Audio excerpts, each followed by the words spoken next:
Welcome to a one-storyteller where true stories hit harder than fiction. Tonight, you're about to witness a moment that flips the script on power, prejudice, and pure arrogance. Picture this: a high-end restaurant, wine glasses clinking, soft jazz playing, and then, boom, a uniformed cop publicly humiliates a poised black woman during her quiet dinner. The air goes thick with tension as the cop smirks, mocking her like he's untouchable. But what he doesn't know, he just insulted the wrong woman. She doesn't yell. She doesn't flinch. She just sits, silent, unbothered, unreadable. But when she finally stands and reveals who she really is, jaws hit the floor. The cop turns ghost white, and what happens next? Let's just say, the entire restaurant erupts. Stick around, because this isn't just a story, it's a reckoning. It was a Friday evening in the heart of the city, and the upscale restaurant buzzed with the low hum of clinking glasses, laughter, and soft jazz drifting through the ambient lighting. Tucked between towering glass buildings, the establishment was known for its exclusivity, a place where reservations had to be made weeks in advance, and where patrons arrived dressed in their finest. The waitstaff moved like choreographed dancers, their movements smooth and purposeful, catering to a crowd that expected nothing less than excellence. Among the usual stream of couples and high-powered executives was a woman who entered alone. She walked in with a confident stride, her poise commanding attention without demanding it. Dressed in a navy blue tailored suit with a silk blouse that shimmered subtly beneath the lights, she looked every bit as polished and refined as the environment itself. Her natural curls were neatly styled, her skin radiant, her demeanor composed. She carried a leather briefcase in one hand and her phone in the other, scanning the room with calm eyes before approaching the host's stand. Some heads turned, not out of recognition, but because she stood out in a room that didn't often see many black patrons dining solo. There was a momentary pause in the conversation at a nearby table, a subtle shift in the atmosphere, as if the presence of this solitary figure disrupted an unspoken norm. But she didn't flinch. She greeted the host with a polite smile and provided her reservation details. Her voice was smooth, authoritative but friendly, and she addressed the staff with a kindness that showed she was used to being in positions of leadership. The host, a young man in his mid-20s, glanced at the screen, did a quick double take, then offered an apologetic smile, confirming her table near the window. She nodded, followed him gracefully, and took her seat with ease. As the wine menu was placed before her, she thanked the host and began perusing it casually. It was clear she wasn't there to make a scene. She was there to enjoy a quiet dinner after a long week. She exuded a quiet power, the kind that didn't need to be announced. But even as she settled in, a pair of men seated a few tables away had begun to take notice. One of them, a middle-aged white man wearing a casual sports jacket over an untucked shirt, eyed her with a sneer barely hidden behind his glass of whiskey. His companion, slightly younger and less vocal, occasionally glanced her way, but said nothing. The first man, however, seemed irritated. He leaned forward, muttering something to his friend, and nodded in her direction. A chuckle followed. It was the kind of laughter that carried an edge-cutting, mocking undertone that didn't belong in a place designed for civility. The older man, the one who had been whispering and smirking, was an off-duty cop. His name was Rick Tanner, a 17-year veteran of the local police force. He wasn't in uniform, but his badge was clipped to his belt beneath the hem of his jacket, just visible enough to suggest authority without overtly flashing it. Tanner had a reputation in his precinct for being blunt and brash, a man who believed respect was earned through force rather than given freely. Off duty, he often let his guard down, and tonight, emboldened by a few drinks, his words reflected the biases he kept carefully tucked away during work hours. "She must be lost," he muttered loud enough for a nearby table to catch. Or looking for someone to pay her tab. His friend shifted uncomfortably. "Come on, Rick," he whispered, "let it go." But Tanner wasn't interested in letting it go. He leaned back in his chair, sipped from his glass, and turned to glance at the woman again. She hadn't reacted, at least not visibly. She was studying the wine list with the same focus, unmoved by the tension bubbling in her periphery. "Look at her," he continued, raising his voice slightly. "Alone in a place like this. Bet she's trying to prove something. Or maybe trying to snag some rich guy with a guilt complex." Now people were starting to notice. A couple seated 2 tables over shot disapproving glances in his direction. A server passing by slowed her steps, hesitated, then continued on, clearly unsure whether she should intervene. There was discomfort in the air, palpable, sour. But Tanner either didn't notice or didn't care. He was on a roll, feeding off his own arrogance. "I mean, seriously," he said, chuckling again, "we got standards in this place, don't we?" He said it to no one in particular, but the implication hung thick in the air. The comment wasn't just racially charged. It was dripping with condescension. A statement not just of exclusion, but of entitlement. He didn't just think she didn't belong. He thought he had the right to say it out loud. The woman, still silent, slowly lowered the wine menu. Her eyes lifted, calm and steady, and for the first time she met Tanner's gaze. There was no anger in her expression, just a cool, assessing look, as though she were cataloging details for later use. Tanner's smirk faltered briefly under her stare, but he quickly masked it with a scoff and turned back to his drink. Another guest across the room whispered to their date. A man nearby pulled out his phone, beginning to film. The staff had noticed the disturbance, but there was hesitation in their movement. After all, the man insulting her had a badge visible on his belt. Even out of uniform, that kind of presence came with an air of intimidation, especially in a society conditioned to tread carefully around those with perceived authority. But the woman didn't rise, didn't shout, didn't leave. She simply folded her hands in her lap, sat back in her chair and waited, not for permission, not for rescue, for something else, something she knew was coming. Tanner, meanwhile, turned back to his whiskey, not knowing that with every word he had uttered, he was digging a hole too deep to climb out of. The restaurant, usually a haven of polished etiquette and hushed conversations, had begun to shift in mood. It was subtle at first, the kind of shift you can feel before you see it. A fork paused mid-air, a murmured conversation went silent. A pair of eyes flicked toward the corner table where the woman sat, alone, composed, and under fire. The off-duty cop's voice hadn't been loud enough to echo, but it carried with a kind of venom that pierced through the refined atmosphere. That kind of contempt didn't need volume to be noticed. The diners closest to the table had heard the exchange clearly.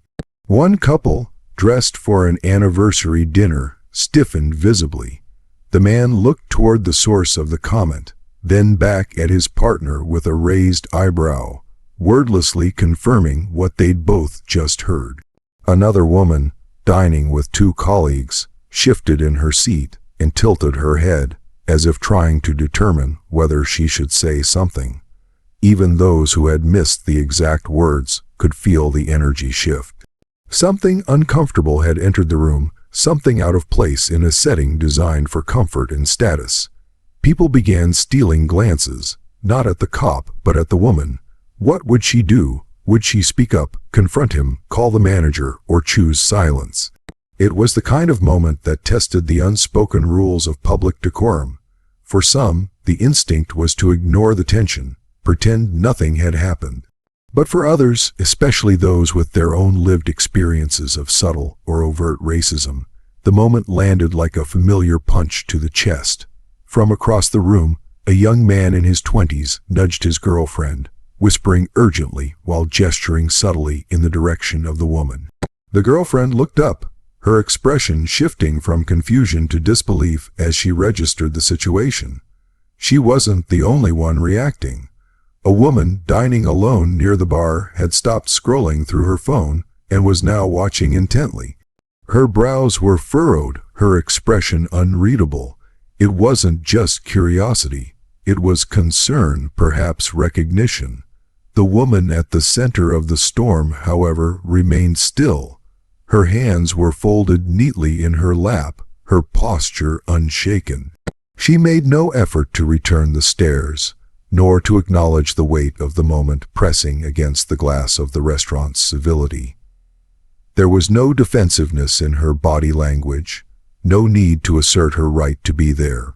That kind of confidence, quiet and rooted, was more unsettling to the cop than any shouted retort could have been. The stares continued. A server, barely out of training, hesitated with a tray of cocktails.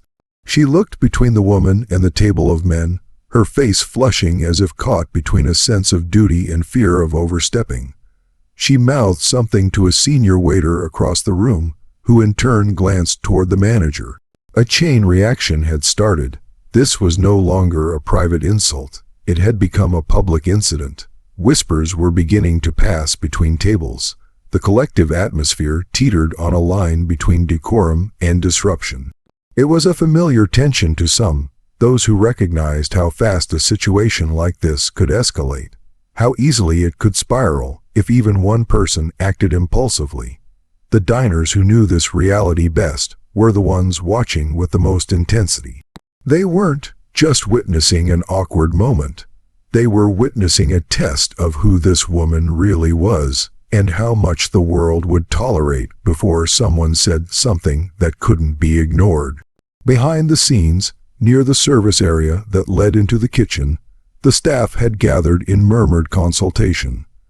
The hostess who had seated the woman earlier now stood with the restaurant manager, whispering rapidly while stealing occasional glances back at the dining room. The tension had filtered its way through the ranks quickly. The waitress assigned to the woman's table was frozen, tray in hand, her mind racing. Should she go to the table? Should she wait for a signal? Should she pretend she hadn't heard what the cop said? Her hands trembled slightly as she tried to steady the glasses on the tray. The manager, a man in his early 40s with years of experience in hospitality, felt the weight of the moment like a stone pressing into his chest. He knew the restaurant had a reputation to protect. He also knew that doing the right thing wasn't always the same as doing the easy thing. He scanned the room, watching how diners were reacting, seeing the subtle unraveling of the evening's polished illusion. He was trying to assess, was this a moment to step in immediately, or would intervention make things worse? The cop, for his part, had gone back to his conversation, speaking in a lower tone now, perhaps aware that he'd drawn too much attention, perhaps not caring. His badge was still visible, just enough to signal that he was someone to be cautious around. That, more than anything, was causing the hesitation. The waitstaff had been trained to handle drunk patrons, entitled customers, even minor altercations. But this was something different. This was the kind of moment that could end up on social media. This was the kind of moment that could go viral. No one wanted to be the one who made the wrong move. The waitress stepped forward, then stopped. Her eyes darted between the woman and the manager. She could see the woman's calm expression, her composed demeanor, and somehow that made it harder. If the woman had been visibly upset, crying, shouting, storming out. It would have been easier to justify taking action. But her silence made the room more anxious.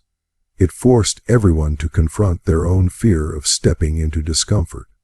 The busboy, younger and clearly rattled, leaned toward one of the line cooks and whispered, "Are we seriously just going to do nothing?" The cook shrugged, not out of apathy but out of uncertainty. What were they supposed to do? Confront a cop, even off duty, in front of an entire dining room, ask him to leave, ignore the insult, and hope the tension passed? One of the assistant managers pulled the head server aside. "I think we need to talk to her," she said quietly, nodding toward the woman's table. "Make sure she's okay. At least show we're paying attention." But even that seemed risky. Would approaching her make it worse? Would it embarrass her further? Would it draw even more attention than was already focused on her? So the waitstaff hovered. They moved about the room with the appearance of normalcy, but their eyes kept flicking back to the corner where the woman sat, unmoved and observant. Each of them was calculating risk in real time, the way only service workers can in high-stakes environments, when keeping the peace could mean sacrificing justice, and speaking up might mean losing your job. As the low murmurs continued to ripple through the dining room, and eyes discreetly shifted toward her table, the woman remained an island of stillness. She didn't touch her phone, didn't look around nervously, didn't fidget with the linen napkin placed carefully on her lap. She simply sat there, spine straight, shoulders relaxed, her gaze steady on the wine list still open before her. Every movement, or lack thereof, spoke volumes. She had clearly dealt with situations like this before. Her restraint wasn't about fear or indecision. It was deliberate, controlled, measured.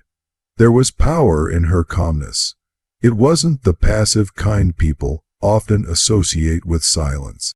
It was the kind of silence that holds weight, that makes people uncomfortable because it leaves them with no one else to blame, nothing to mock. Her refusal to flinch had shifted the dynamic in the room in subtle ways. She wasn't there to explain herself or to perform outrage. She was not interested in educating the man who had insulted her, nor in appealing to the crowd's sympathy. Her calm defiance seemed to challenge the notion that she owed anyone a reaction. From the corner of her eye, she could see the manager hovering by the bar, torn between intervention and inertia. The waitstaff flitted about uncertainly, their glances revealing more anxiety than professionalism. Yet she didn't acknowledge them. She let them sit with their hesitation. She understood exactly what was happening, the exact forces at play. She had learned, probably over years of similar encounters, that there was no need to dignify ignorance with immediate confrontation, especially not in a place like this, where appearances were currency and silence often spoke louder than shouting ever could. Her expression never hardened, never betrayed the anger she must have felt deep inside. Her features held a kind of regal composure, a quiet fire that was too disciplined to spill out under pressure. She let the man's words hang in the air, untouched, like rotten fruit no one wanted to claim. The more she refused to react, the more awkward it became for the other diners. Some looked away, unable to sit comfortably with their guilt or confusion.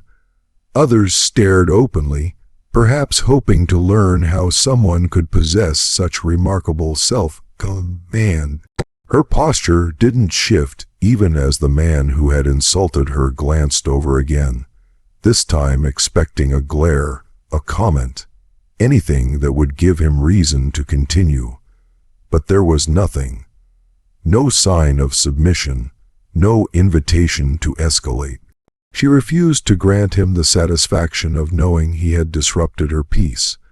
Her restraint forced the spotlight back onto him, made his outburst seem even more out of place. Without a dramatic scene to hide behind, his words began to echo in the uncomfortable silence that followed.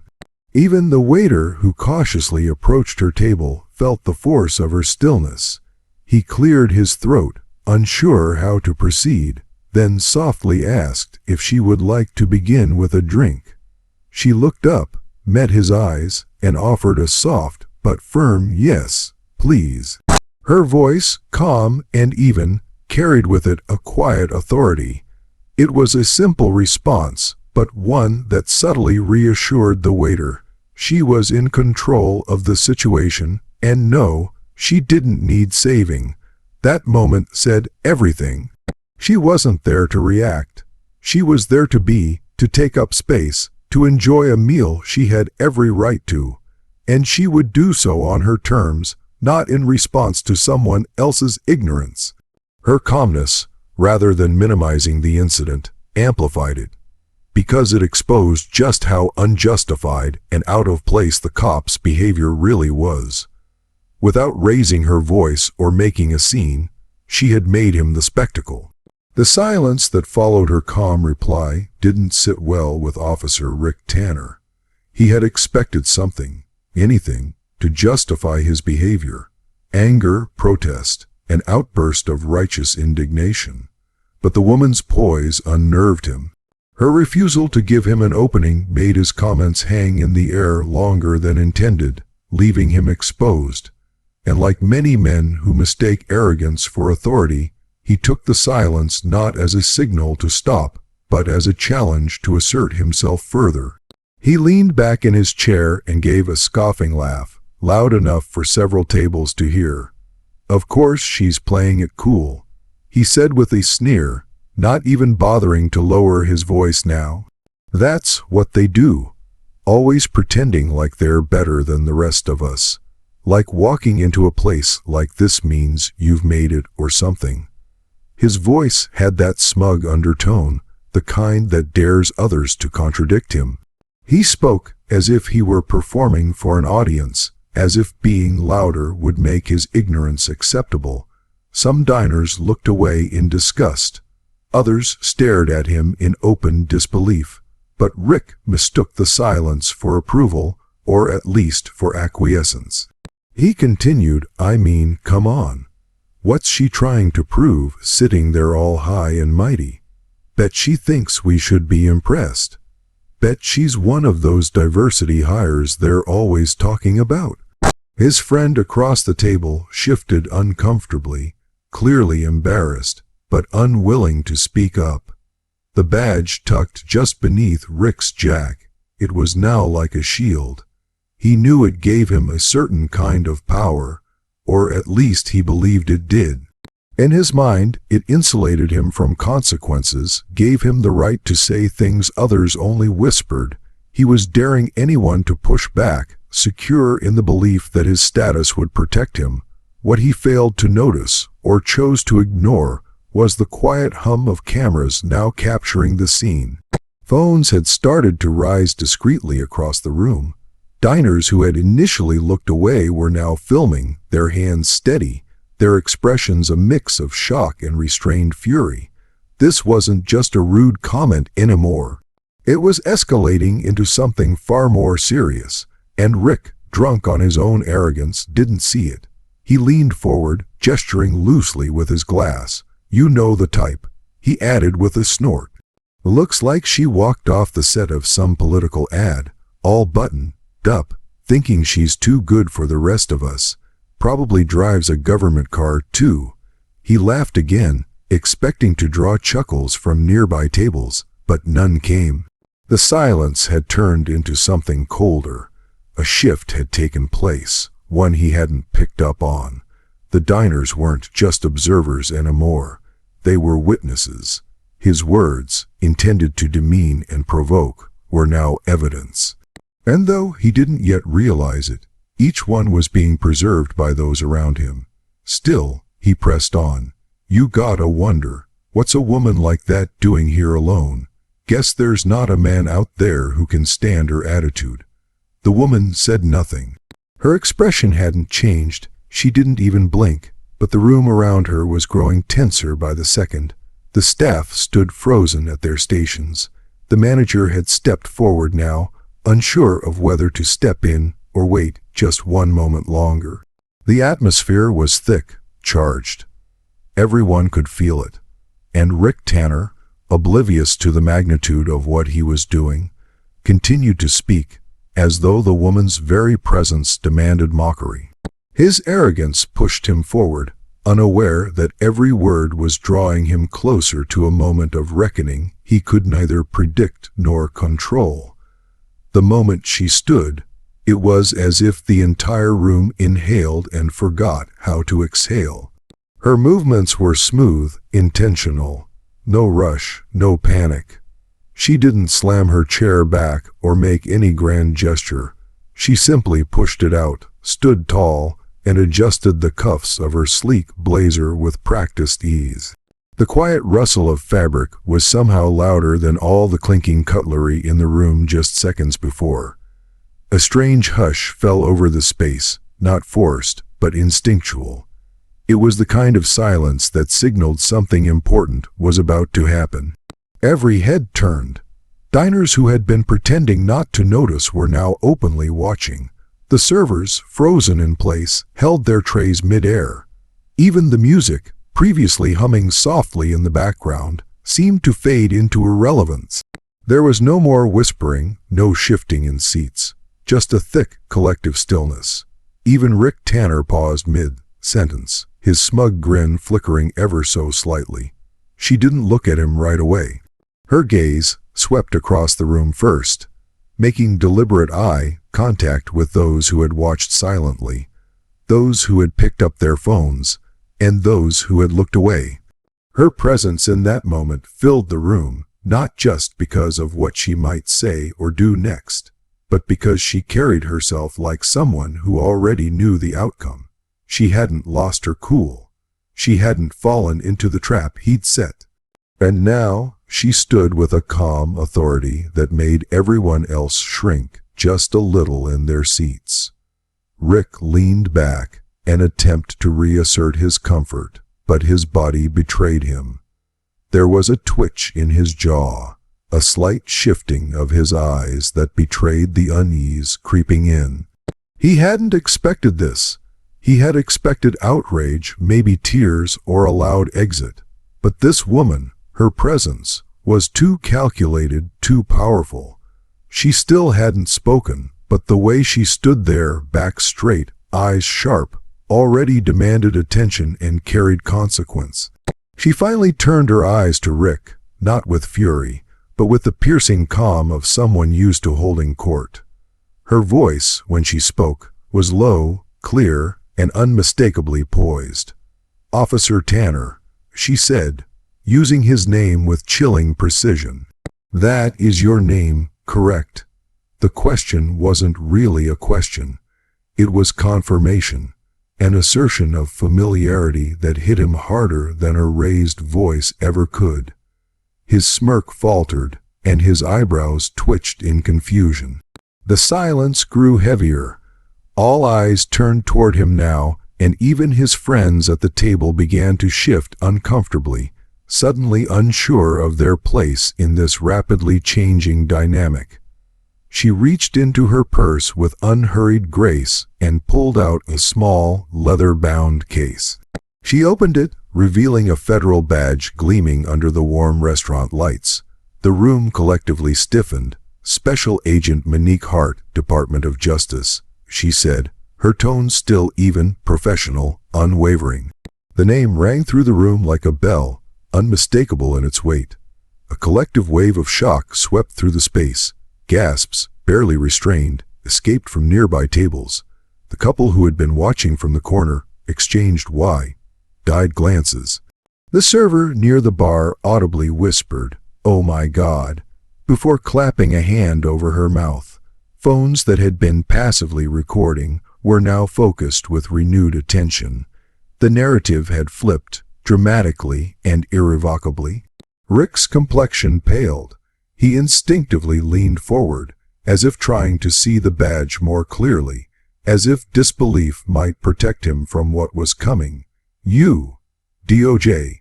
he asked, voice cracking slightly, the bravado suddenly gone. His words sounded small, brittle, swallowed by the gravity of the moment. Agent Hart didn't blink. She didn't need to say much more. The badge had said enough.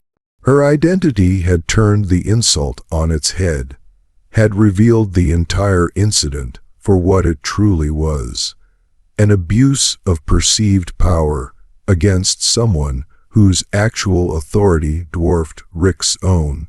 What made it worse wasn't just that she was a DOJ agent, but that she had given him every chance to stop, to save face, to act with decency. He had chosen to double down. Now the hierarchy had reversed.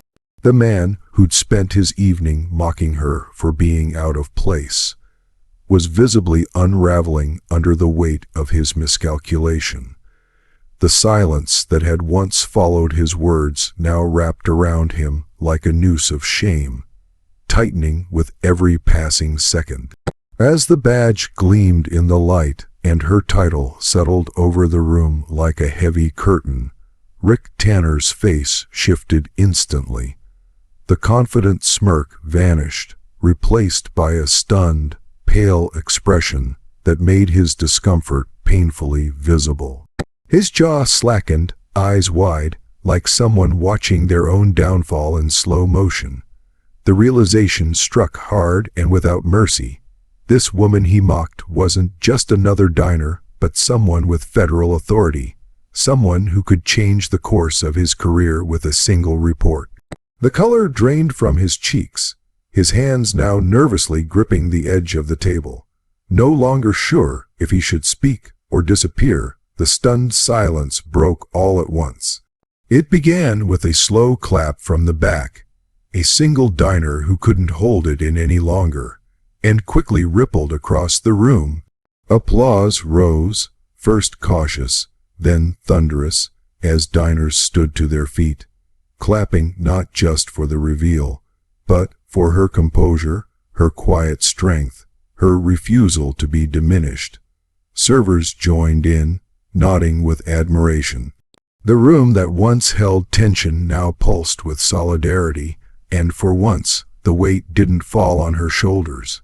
It lifted, and just like that, in a room full of whispers and prejudice, one woman's grace and power silenced ignorance without raising her voice.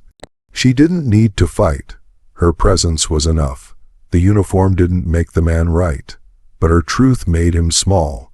If this story gave you chills, goosebumps, or just made you think, then you're in the right place. Because at a one-story teller, we don't just tell stories. We reveal the truth behind the mask, and we remind the world what real power looks like.